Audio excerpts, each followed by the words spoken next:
Understanding and not commanding. The true path to acceptance and nurturing the relationship for men. In this PSA, I intend to reveal the domineering and controlling attitudes within men that often hinder healthy relationships.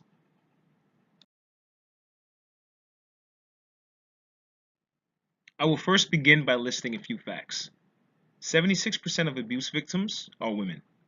Nearly 3 in 10 women in the United States have experienced rape, physical violence, and/or stalking by a partner and report a related impact on their functioning. The medical care services, mental health services, and lost productivity, time away from work, cost of intimate partner violence was estimated at $8.3 billion in 2003 for women alone.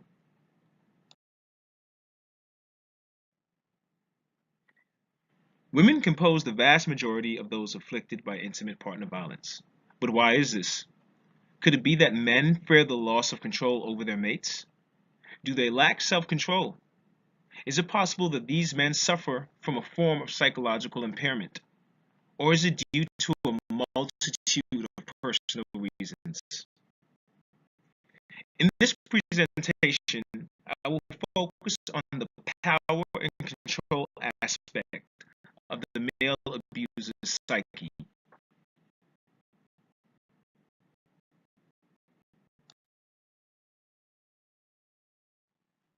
According to Harry Croft, a medical doctor of HealthyPlace.com, he says that men who have an affinity to authoritarian characteristics are much more likely to abuse their spouses.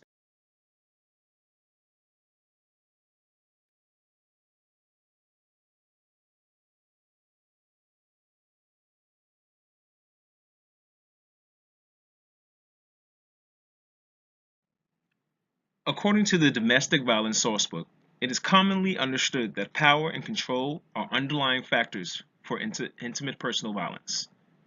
The power and control model is based off of 8 sectors of oppression.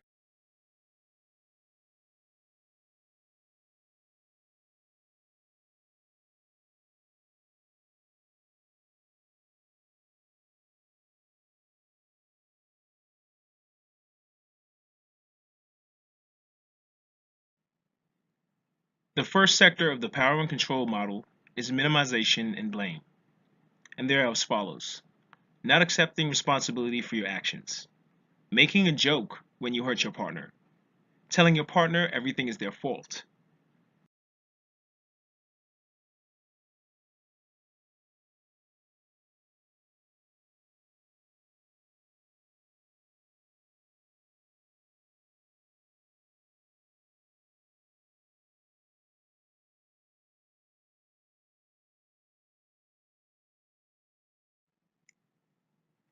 The second factor in the power and control model is intimidation, using intimidation to create fear and force control.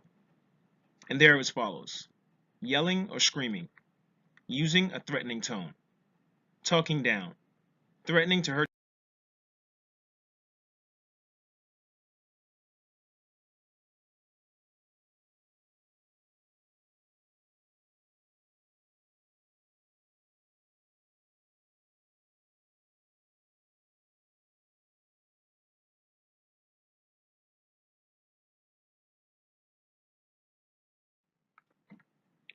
The third factor in the power and control model is sexual abuse, and its traits are as follows: bragging about your sexual relationship, comparing your partner to past partners, flirting to make your partner jealous, using drugs and alcohol to get sex, and pressuring your partner.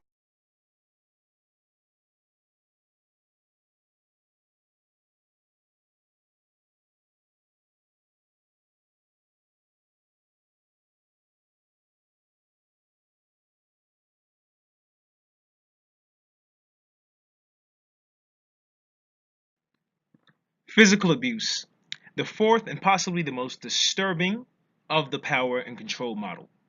And they are as follows: holding your partner so they can't leave, slamming them into a wall or locker, hurting your partner where bruises don't show.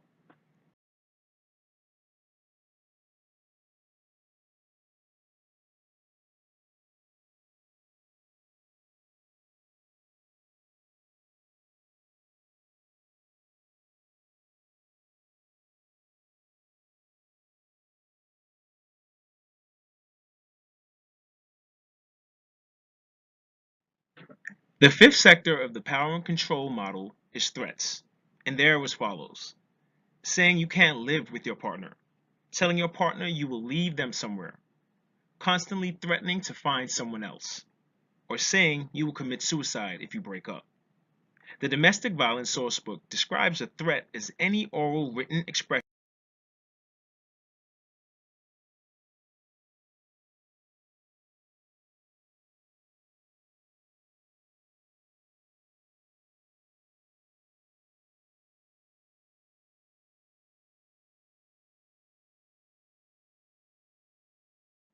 The sixth sector of the power and control model is domination, and their traits are as follows: treating your partner like a baby, property, or servant, making all of the decisions, having expectations that no one can meet, controlling who your partner.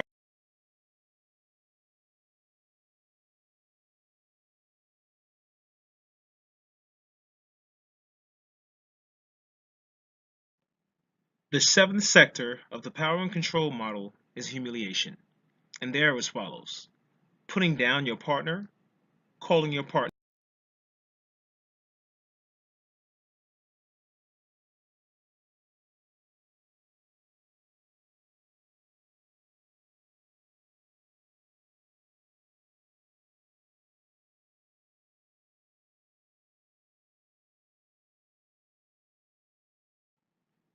The eighth and final sector of the power and control model is possessiveness, and their traits are as follows: using jealousy as a sign of love, accusing your partner of cheating on you, not letting your partner have other friends, and telling your partner how to think, dress, and act.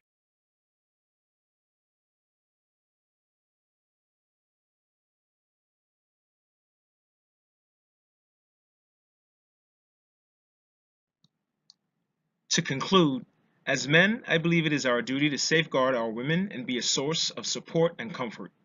It is extremely important that we groom